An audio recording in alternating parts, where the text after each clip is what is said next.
Mapagpalang araw, kaibigan. Ito po ang inyong kaibigan kay Jesus, Brother Manny Bautista. Tayo po ngayon ay nasa loob ng tahanan ni Kuya Ador. Kaya nandito tayo sa Sabado ngayon, Saturday, araw ng Home Bible Study. Dito po sa Barangay 94, Zone 8, District 1, Tondo, Manila. Kasama po natin si Kuya Ador, sa ating pagbubulay ng Ebanghelyo. Okay, para makita nyo po, baka kala nyo ako lang mag-isa. Ayan, kita nyo po, Siya po si Kuya Ador na dating chairman dito. Ngayon, simple citizen na lang kasi nga po, napalitan na siya. Naging kagawad, naging chairman ng kanyang barangay. At ngayon, simple citizen na lang. Ika nga. Ganyan naman lahat ng tao, Manungkulang ka sa mga gobyerno. Pag natapos, anong tawag nila sa iyo? Simpleng citizen ng Manila. Kaya nung araw si Isko, sabi niya, hindi na ako lalawak sa politika, citizen Isko na lang ako. Yun ang uling wika niya nang matapos na matalo siya sa presidential election. Hindi na ako sasali sa politika, pamilya ko na lang ang kakasamahin ko. Kaya ang tawag sa akin, sabi niya, citizen Isko na lang. Ewan ko, bakit nagkaganon, Nagkaganon si citizen Isko. Siyempre, hindi natin alam yun. Kaisipan niya yun, sarili niya yun. Ngayon, hindi sa politika ang ating puntirya. Politics, ang sabi nung araw ni... Sige po, sagutin niyo. Okay. Narito tayo upang magbahagi ng mabuting balita. Ito po, hawak ko Biblia. At bagong tipan, kaya manipis. The purpose is salita ng Diyos. Yang buhay natin na araw-araw. Saan yung manipaling yan? Nasa inyo po yan, wala. Sabi nga nila, buhay mo yan eh. Kaya pag may nangyari sa iyo, walang ibang sisisihin, kundi ikaw lamang. Ganyan na sinasabi ng mga mirod. Walang ibang sisisihin, kundi ikaw lamang. Nawawala yata yung kaisipan na naalala nyo pa po ba yung isang kanta ng simbahan? Ako hindi ako masyadong makluwit sa mga kanta. Pero natatandaan ko, bawat isa may pananagutan sa isa't isa. Individually, may pananagutan ng isa't isa. Di po ba? Di ba pagka ang isang pamilya, ganito, nagkaroon ng may sakit, di ba kanino lumalapit? Una sa Diyos, siyempre, nagdadasal ka sa Diyos. Ikalawa, financially, kanino ka lalapit? Hindi ba sa kapitbahay mo, kamag-anak mo, o kung sino man? Kaya nga sabi nga, may pananagutan sa isa't isa. Yung sa Biblia po yung magkaibigan, ang sabi nito kaibigan, kumatok sa pinto. Pare, kumakatok siya. Anong sabi ng kumpare niya? Pare, natutulog na kami, nistorbo mo pa kami. Pare, may dumating lang akong bisita. Kailangan mabigyan ko silang pagkain. Pwede ba, bigyan mo muna ako. Pare, natutulog na kami nangiistorbo ka, sabi niya. Dahil sa kakakulit niya, bumangon si kumpare niya at binigay yung hinihingi ni kumpare niya kasi may bisita siyang dumating. Kita niyo yun? Pananagutan sa isa't isa. Ibig lang sabihin, bukas tayo. Huwag tayong maramo. Yung iba, maramo. Siyempre, pinagsikapan ko ito Ganun ang katwiran. Okay?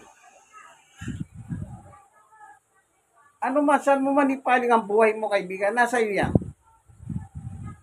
even pagdating ng araw na tayo po'y mananagot sa ating buhay dito sa mundo, tayo rin ang mananagot. Hindi mananagot yung kapitbahay mo dahil sa'yo. Inaway mo siya, ginawa mo masama, kung ano man ang ginawa mo. Ang mananagot pa rin, bawat isa. Kaya tayo pumupunta sa tahanan upang dalhin ang mabuting balita ng Biblia. Okay, tignan natin po ang Biblia. Dito po sa nakalagay sa Biblia, anong sabi niya?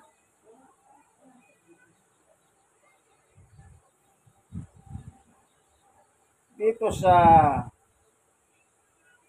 Roma 3:23, sapagkat ang lahat ay nagkasala at walang sino mang karapat-dapat sa paningin ng Diyos. Lahat po nagkasala, sabi niya. Kaya hindi mo pwedeng ituro yung kapitbahay mo, ay yan, mga walang yung pamilya yan. Kaya tanong, ano kang klaseng tao, kaibigan? Bakit yung kaibigan mo, yung kapitbahay mo sinasabi mo walang yan? Ikaw ba? Hindi ka walang yan?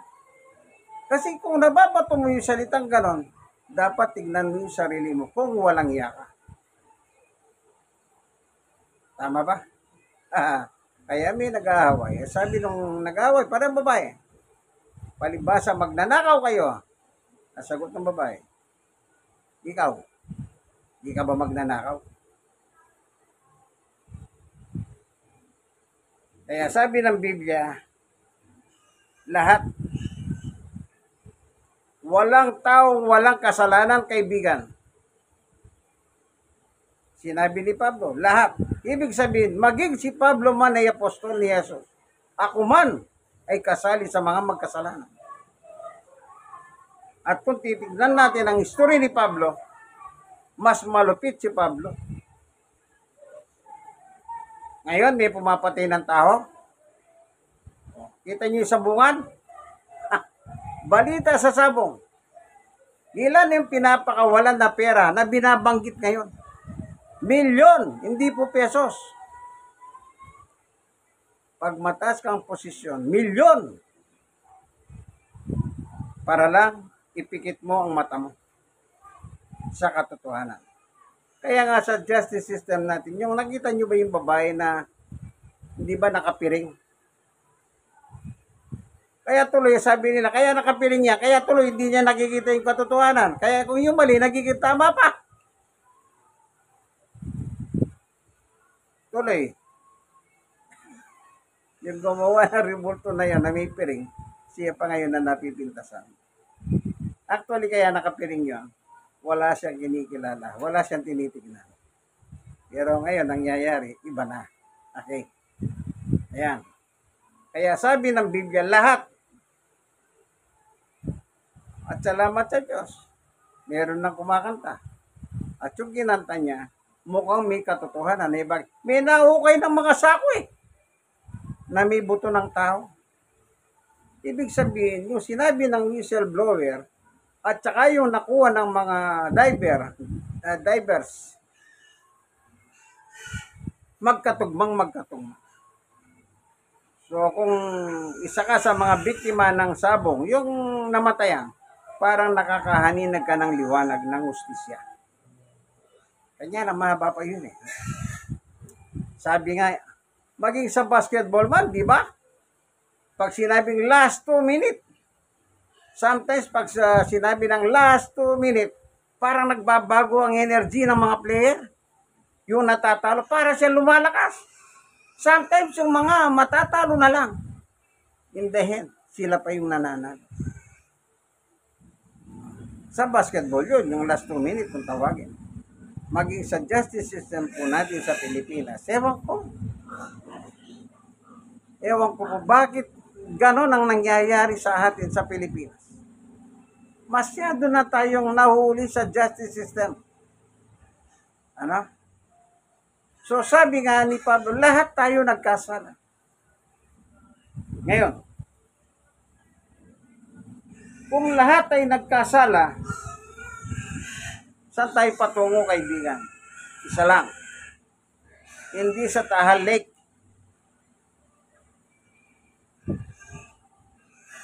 mawawala na yung tahalik ang tungo ng tao, impyerno. Impyerno.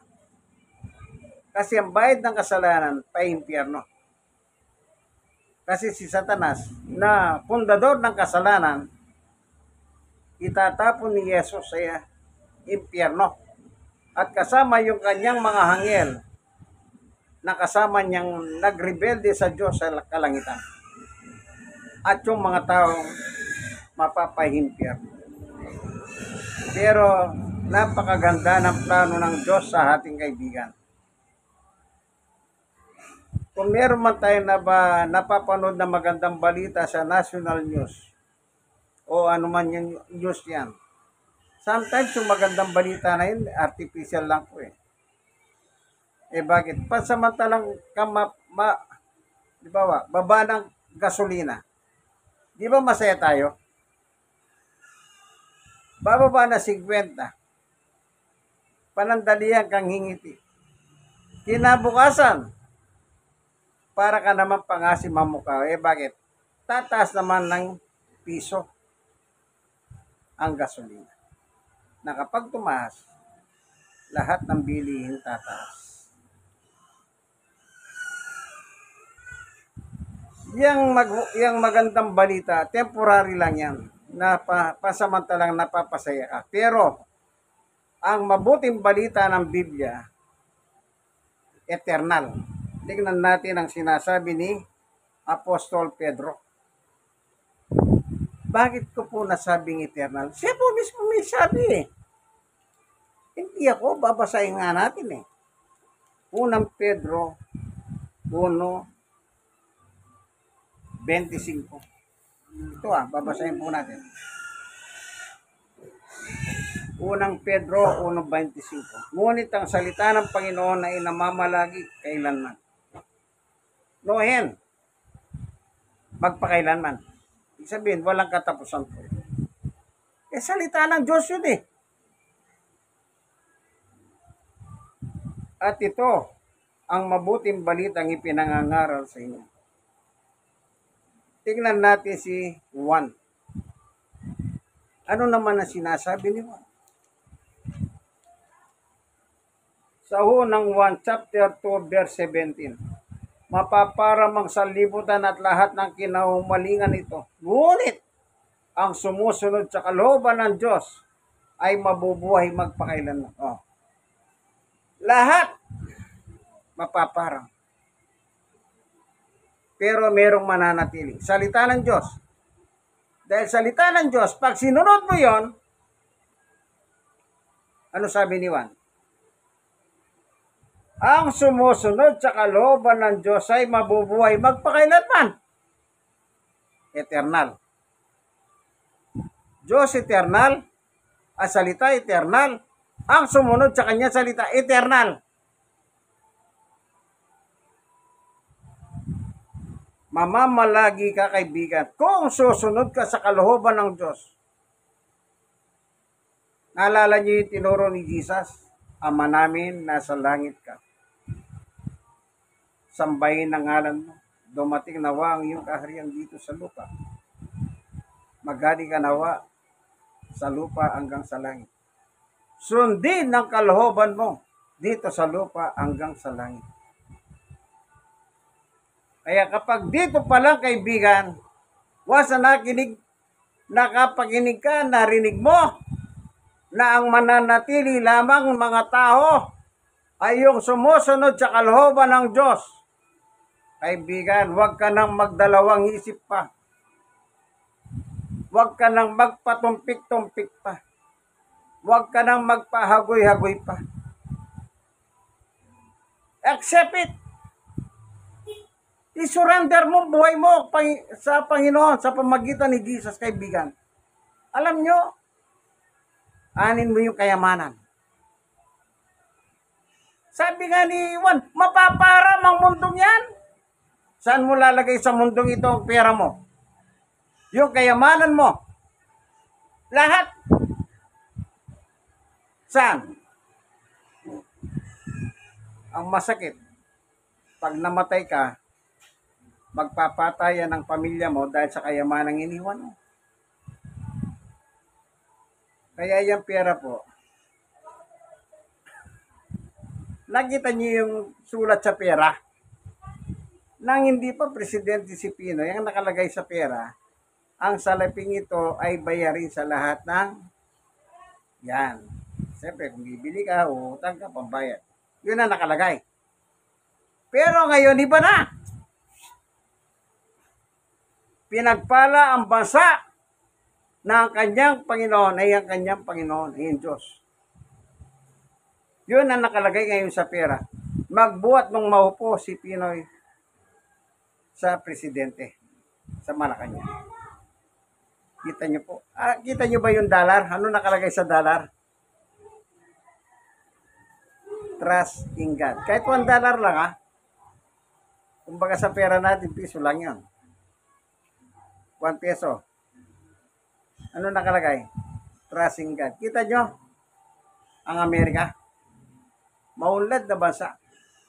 Kinikilalang bansa. At lahat ng bansa gusto maging kahalyado ng Amerika. Eh bakit? Naniniwala kasi sa Amerika na yung bansang Amerika naniniwala sa Diyos. Kung di ba naniniwala, pati sa kanilang pera, nandun ang pangalan ng Diyos. Trusting God. Sa atin ano nakalagay na? Ang perang ito, salaping ito ay ginagamit pambayad na bla bla bla bla.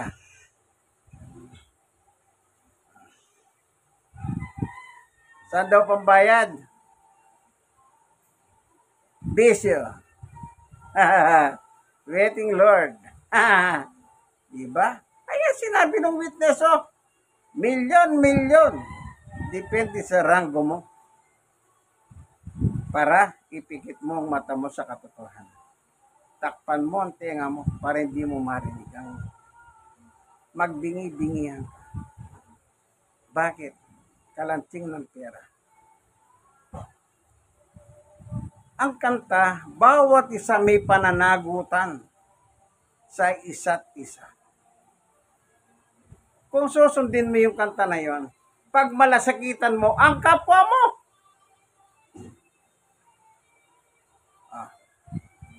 pag malasakitan, wala siyang makain, bigyan mo. Yung iba naman, tamad kasi. Alam niyo sa pagtulong, ang nakalagay, tumulong ka. Huwag kang manlahit. Huwag kang bumalasa ng kapwa mo. Eh yung iba, babalasahin mo na yung kapwa nila. Lulubog sa kahiyan. Tapos hindi naman tutulungan. Sino naglagay sa iyo parang ikaw ang hari ng kanyang buhay? Paano yung totoong hari sa langit? Nagigita ka. Naghari-harihan ka dito sa lupa. Ano sabi ni Jesus? Mahalin mo kapwa mo gaya ng pag-ibig mo sa iyong sarili. Alam niyo po yung salitang pag-ibig, napakahalaga. Yan din po ang ginawa ng Diyos sa atin. Minahal niya tayo sa kabila ng hindi po tayo kahibig-ibig. Masama tayong tao. Wala tayo kasi sama. Kung Biblia babasahin mo, maghanap na, tingnan nyo kung ano yung pinakamasama. Tao. Binigyan tayo ng Diyos ng isip. Saan natin ginagamit? Sa kawalangyaan. Alam natin yung masama at mabuti, pero saan tayo gumagawa? Doon sa masama. Pagdating sa mabuti, mabibilang mo sa iyong daliri ang gumagawa ng mabuti. Yung nga sabi ko, wala na nga kasi lumalapit sa iyo, babalasahin mo pa, hindi mo naman tutulungan. Magkabaligtad kaya sitwasyon. Ikaw yung nagmihingi ng limos. Di ba masakit? Kaya yung pananagutan sa isa't isa. Sabi nga ng iba, may isa kang tinapay, pag may nangin, ati mo, ati tayo. Sa amin sa Pampanga, ang sabi naman ng mga Kapampangan, malason ka, malason ko naman. Sa Tagalog, Sige, hati tayo. Malalason ka, malalason din ako. Mamamatay ka, mamamatay din ako. Yun, may pananagutan sa bawat isa. Kaya ngayon, iba na yung pananagutan eh. Kalantsing ng pera. Alam niyo, pabulusok na tayong pabulusok sa community. Yung sinasabi nilang kada taon, ito, papasok na tayo, may pag-asa ito. Sino nagsabi may pag-asa? Yung pag-asa nga na weather forecaster. Ang ganda ng pangalan, pag-asa. Eh ngayon, puro ba, nanonood ako ng misa sa YouTube. Halos pinakita po nila yung mga nangyayari sa buong mundo. Recently lang ito lang, sa Amerika. Napapanood ko po sa YouTube. Sa Japan, pinakita din. Grabe. Ang baha. Yan tubig, wala namang pinipili yan. Basta mababaw. Pumupunta siya. Kaya tatandaan niyo po, nagkasala tayo, panguli. Anong sabi ni Apostol Pablo? Sapagkat ang lahat ay nagkasala at walang sino mang karapat-dapat sa paningin ng Diyos. Ito, ano sabi pa rito? Meron nakalagay dito. Sa Paeg 3:20, nakatayo ako sa labas, sabi ni Jesus. Sa labas, sa may pintuan mo, at kumakatok. Kailan nagaganap ito? Hindi po literal na yung pinto ng bahay mo kakatukin. Once na naririnig mo yung salita ng Diyos, yun ang katok. Kumakatok si Jesus sa puso mo, kaibigan. Bagamat nakalagay, anong nakalagay? Nakatayo ako sa labas ng pintuan at tumutok-tok. Kapag naririnig mo ang mabuting balita, kumakatok po si Jesus. Anong gagawin mo, kaibigan? Patutuloyin mo ba? O isasara mo ang puso mo sa Kanya? At saka mo na lang bubuksan. Pag malapit ka nang mamatay, kapag malapit ka nang, puro malapit. Nung araw, meron ako narinig na ganyan. Anong sabi niya? Saka na lang, pag malapit na ako. May mga ganyang klaseng tao ka na. Anong klaseng kaisipan meron ka, kaibigan, pagka gano'n ang utak mo? Parang yung utak na binigay ng Diyos, binabaliwala mo. Kumakatok si Jesus. Sana papasukin niyo po si Jesus sa buhay niyo. Kaya na nangyari sa akin nung kumatok si Jesus, sabi ko, Panginoon, pumasok ka. Ako masama. Hanggang ngayon, masama pa rin. Pero, iba na. Napatawad na po ako sa kasalanan. Iba yung napatawad, iba yung hindi napatawad. Lahat tayo masama. Sinong hindi nagkakamali sa atin? Sige, magturo kayo. Yung pari ba hindi nagkakamali? Yung pastor hindi nagkakamali? Yung mga founder ng reliyon, hindi ba nagkakamali? Lahat nagkakamali. Pero iba yung pinatawad niya. Tandaan niyo po yan. Panahon na ng pag-surrender ng ating buhay kay Jesus. Salamat po, Panginoon Diyos, na yung kantang may pananagutan sa isa't isa. Bata pa lang po ako noon. Hanggang ngayon, hindi ko man may kanta yan. Pero lagi nasa isip ko yan. May pananagutan sa isa't isa. Hindi man po ako makapag-contribute sa material na bagay. Sabi nga ni Pedro, ang salita ng Diyos ang pinangangaral sa inyo. Salamat po, Panginoong Diyos, at binusog mo kami sa aming pagkain pangkaluluwa. Salamat po sa ngalan ni Jesus. Amen. Kayong mga nanonood ng video ito, ano po, wala tayong personalan, wala akong in relation naman ng reliyon na kinabibilangan natin. Itabi ninyo lahat yan. Hindi makakatulong yan. Ano po, kung ano po yung nakasulat, binabasa ko na. Salamat po, Panginoong Diyos, sa pagliliwanag sa amin. Sa ngalan ni Jesus. Amen. Okay, like and share. At i-share nyo po sa iba. Sana meron kayong napulot, meron kayong natutunan kahit pa paano. Ano po? Sana, bago mahuli ang lahat, isuko ng buhay natin. Okay? Jesus. In Christ alone. God bless us all po. Bye-bye!